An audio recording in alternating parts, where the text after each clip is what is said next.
Thank you very much.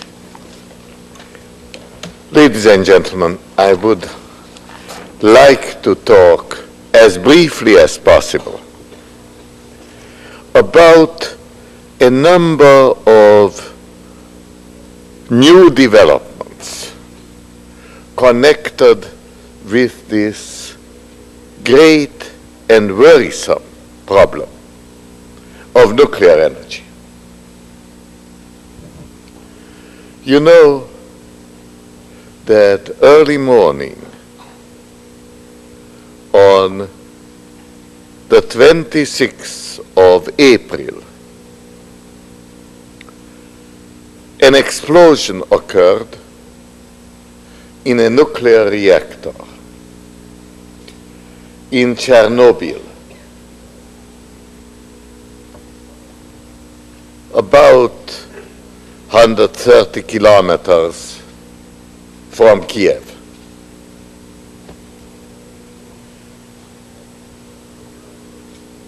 The world knows about it, but the details we don't know. I would like to tell you a few facts that are not generally known and that I believe deserve attention. First of all, a comparison between three accidents. You have all heard about the accident in Pennsylvania, 3 Mile Island. It did emit some radioactivity. And there were a lot of stories about it. Everything was very completely analyzed and reported. What you may not have heard was that it was a very safe reactor in which a valve malfunctioned and the reactor started to lose its cooling water. The reactor has shut itself down at the first sign of trouble. Furthermore, when it started to lose water, automatically more water was pumped into the reactor. And that is where the mistake happened. The operators did not understand what was going on, and they shut down the emergency supply of water. If, at the first sign of trouble, they simply had gone home, and an expert would have been there 3 hours later, you never would have heard of 3 Mile Island. As it was, no one was hurt. There was another reactor of a more dangerous type, a graphite reactor in England. In 1957, it started to burn as a consequence of an accident. Eventually, the fire was put out. The radioactivity, the fallout that got out of the reactor was approximately 1,000 times more than was liberated in the case of 3 Mile Island. Most people have forgotten about that accident. But there is good reason to remember it now. Because in Russia,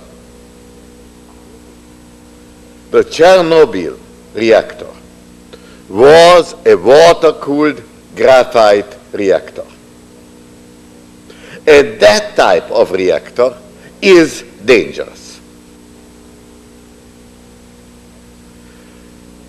Actually, this water-cooled graphite reactor has the alarming property that if it starts to go wrong, it goes very wrong. If it gets too hot and water is boiled away, then the reactor becomes more active and even more heat is produced. And according to the statements of Gorbachev, something of this kind has happened. We actually have a good estimate how much radioactivity got loose. We know that because the radioactivity was not stopped by the Iron Curtain. It got into Sweden, it got into Europe, it got into many other places. Hardly any to the Western Hemisphere. But from our knowing the wind pattern that carried the radioactivity, some of my colleagues in Livermore have calculated in a very reliable way, not quite accurately, because you don't know all the data that well. But we have a good estimate how much radioactivity was emitted that time. And that is not accurate, but it is probably right. Within a factor 10. It may have been 10 times as much or 1/10, but the error was probably not greater than that. And our guess is that it was 1,000 times as active as the wind scale reactor in England, and 1,000,000 times at 3 Mile Island. There is one more important thing I can tell you. Our estimate of the radioactivity that explains what got at a distance of many hundreds of miles into Sweden. Our estimate shows that this is about all the radioactive emission that can come from a reactor. The actual explosion was a chemical explosion. The hot water in contact with graphite or a metal probably made hydrogen. And the hydrogen in air exploded. The reactor itself, in all probability, melted down completely. And this is the worst condition, and we know now that we have reached the limit. Gorbachev said a little more. He said that 35 people stayed near the reactor and did whatever they could to stop the radioactive emission. And they had a very good reason to do that. The wind, fortunately, was blowing away from the 2.5 million people who lived in Kiev. And according to our computer model, according to the Livermore calculations, in the first 2 days, while the reactor was probably emitting most of what it could emit, in those days, Sweden got more radiation than Kiev. Kiev, upwind from the reactor, got none. But the radioactive emission in a diminished form continued. And after 2 days, the wind turned and Kiev was contaminated. How badly, we do not know. Badly enough for as many people as could leave Kiev to leave.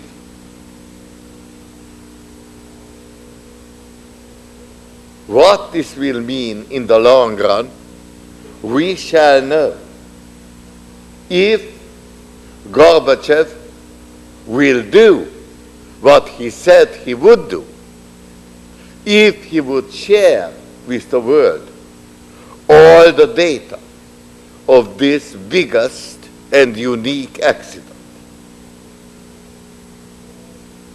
I think that it remains true that even at its worst, the danger from a reactor is limited. It is the first time that a big reactor, an industrial reactor, ever became really dangerous. The remarkable thing is that all this did not come as a surprise. In the United States, 3 reactors of this type have been built during the Second World War. In 1950, the Atomic Energy Commission had established an advisory committee on reactor safeguards. And I was its chairman.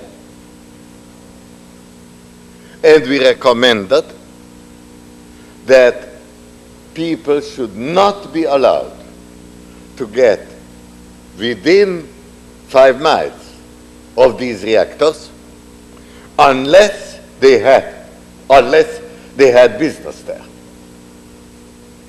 The Atomic Energy Commission did not like this decision because they said the reactors have operated without an accident for 5 years, they are safe. We disagreed. The Atomic Energy Commission appointed a second committee to work in parallel with us. That committee studied the question for a year, then came out with the same answer. The reactor is not safe enough because if it gets hotter, it is so constructed, if it gets hot, it is so constructed that it will become even hotter. And there will be bad consequences. Both committees agreed and then were put together into a single committee which still is working. The water-cooled graphite reactors are the one kind of reactor which is relatively easy to make and is actually unsafe unless you are very careful about it. The Soviet accident occurred while they were changing fuel. This is a time when mistakes can be easily made. This accident was not a surprise, and it does not show that the heavy water reactors in Canada or the reactors made in France or the United States are unsafe. These have a remarkable safety record, and it is the graphite reactor which we have long since recognized to be dangerous and which after the war we never built again. Now I would like to spend a little time on a much bigger problem, the problem of nuclear war. There is no question that a war, a third world war, would be a dreadful thing. I lived through the First World War as a child. 10 million people were killed. In the Second World War, 50 million. No matter how a Third World War comes about, it is sure to be dreadful. It is also sure that it will not be the end of the human race. If you release all the radioactivity that all the atomic bombs could produce, it still would not hurt a great fraction of humanity. The worst effects of the war probably will be confined to the countries that are actually attacked. And there is precisely one way in which we can prevent a war and in which we can prevent loss of life, even if there is a war. And the simple answer is, we must find appropriate ways of defense. Defense against a rocket attack with the rockets carrying nuclear explosives is certainly difficult. The United States decided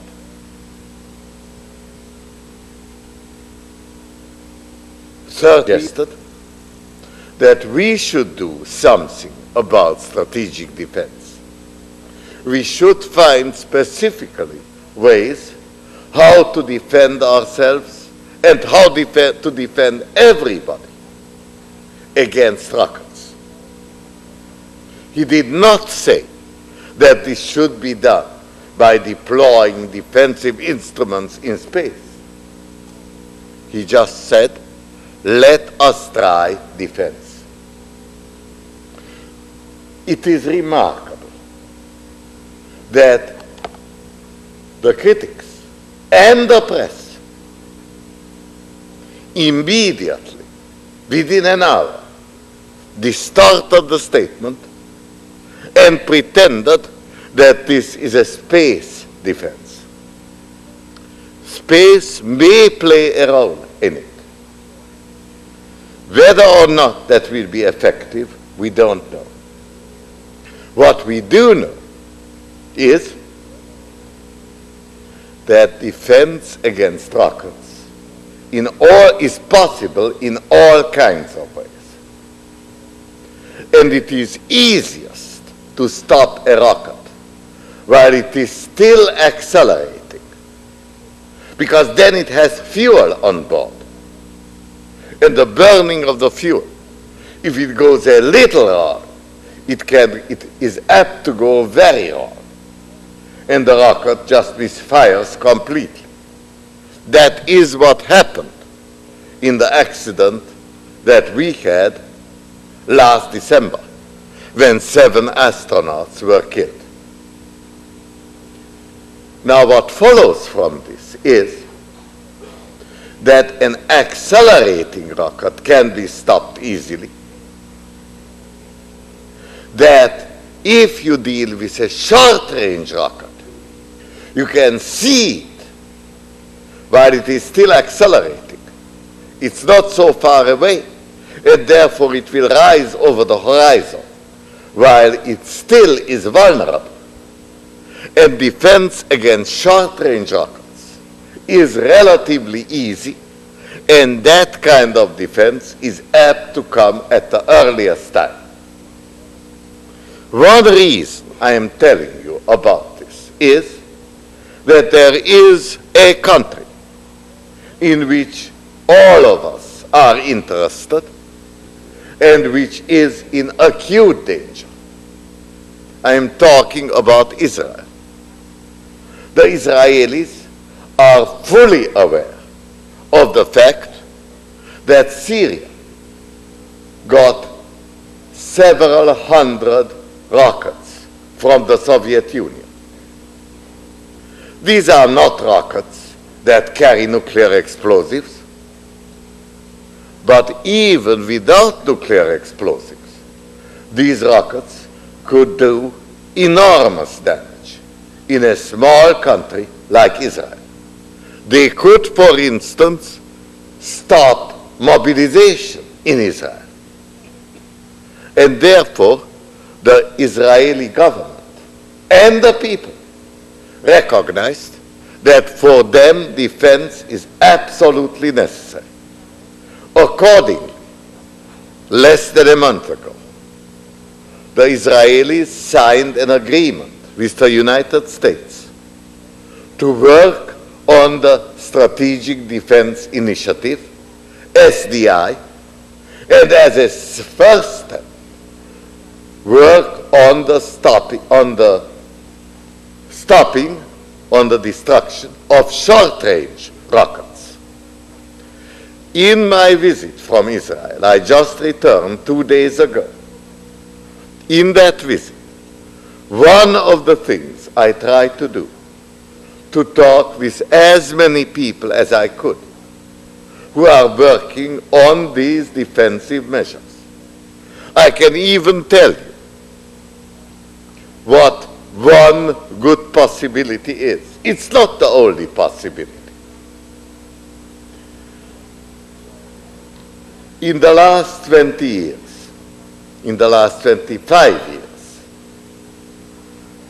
a very concentrated form of transferring energy has been worked out, the lasers. A laser is a very sharply directed beam of light that can have an incredibly high intensity.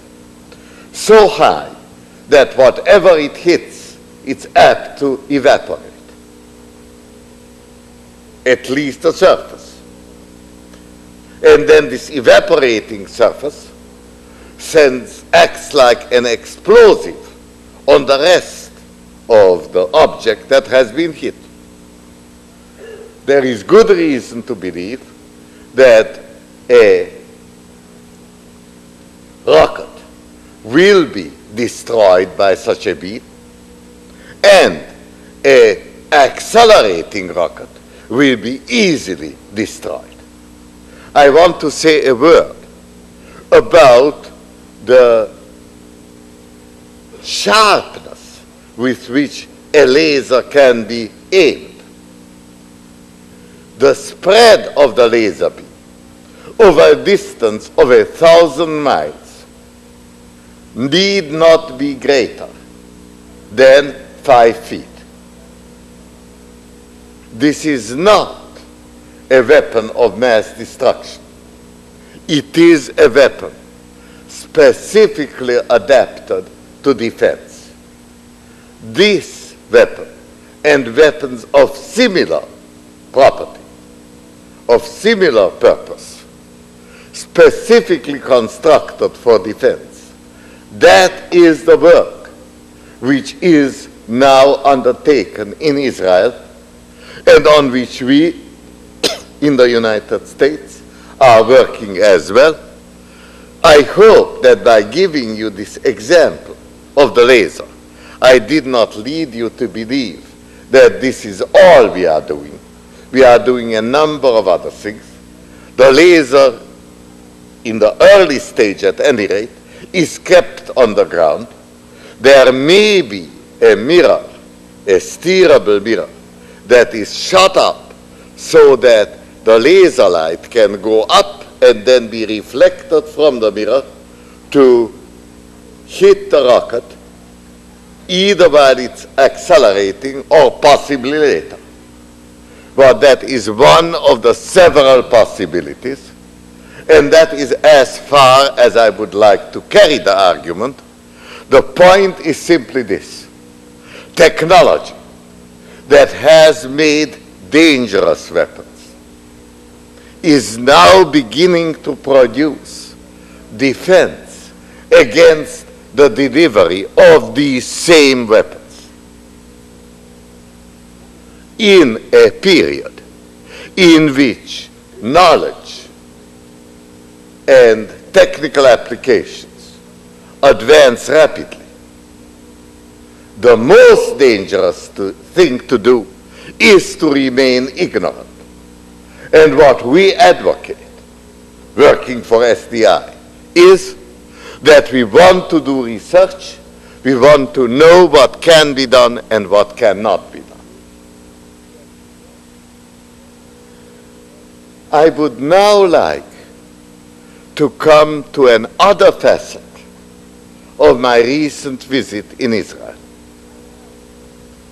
I also visited a relatively new institute, the Biotechnical Institute, which started with 40 students 7 years ago. It now has 1,300 students. People in the Biotech Institute are also thinking, planning on research. And this research, in a manner which may not be obvious to you in the first moment, will be connected with nuclear energy. But let me tell you first what we are trying to do. There has been a lot of talk and some difficult and not completely successful attempts to make an artificial heart.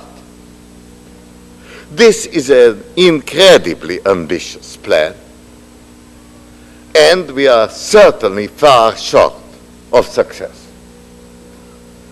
I want to talk about a much more modest and much more realistic possibility. Let the heart continue to function, even if it functions poorly, which, unfortunately, particularly in older people, it often does.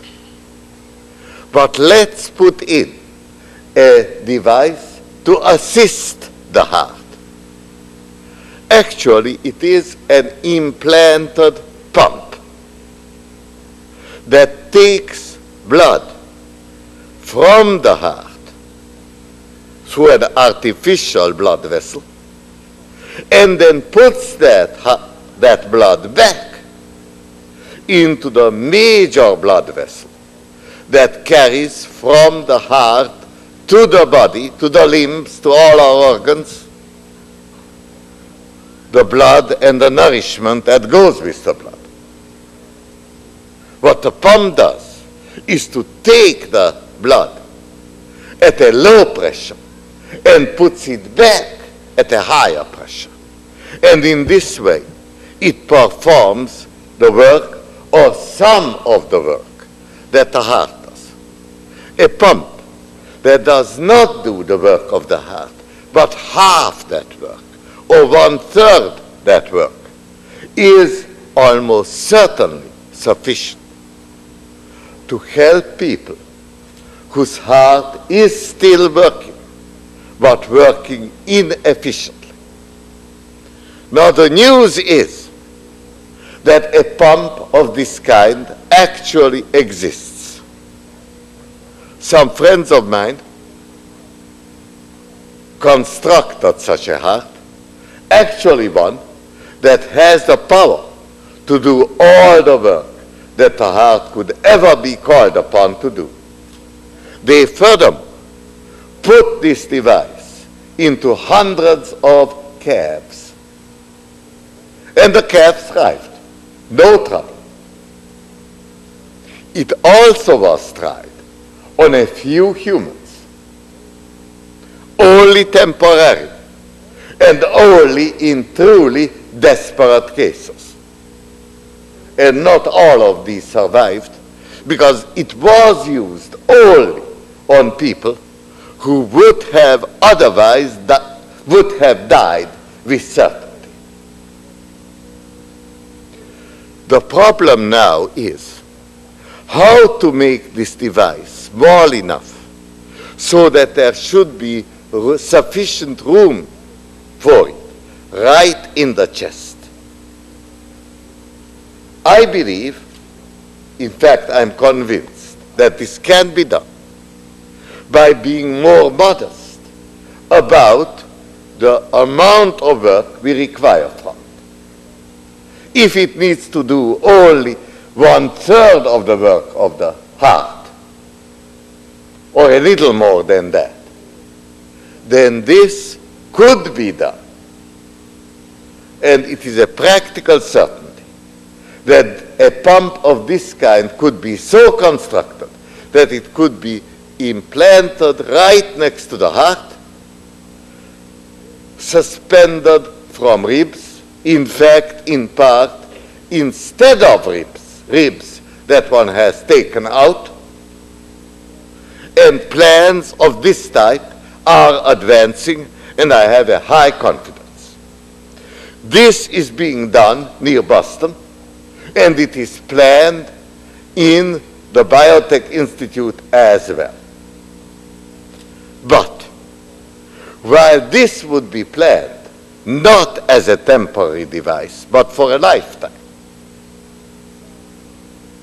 the energy for this pump would have to come from outside, either from the electric outlet or from heavy batteries that the patient has to carry along around his waist. The people in the Institute of Biotechnology are more ambitious. They would like to see a heart assist device which can be completely implanted together with its energy source. And there is only one way how this can be imagined today, and that is the source of energy must be nuclear. Such an energy source can be produced in reactors. Such energy sources play a role in military preparations. Therefore, these energy sources are controlled very narrowly, and people are afraid of them.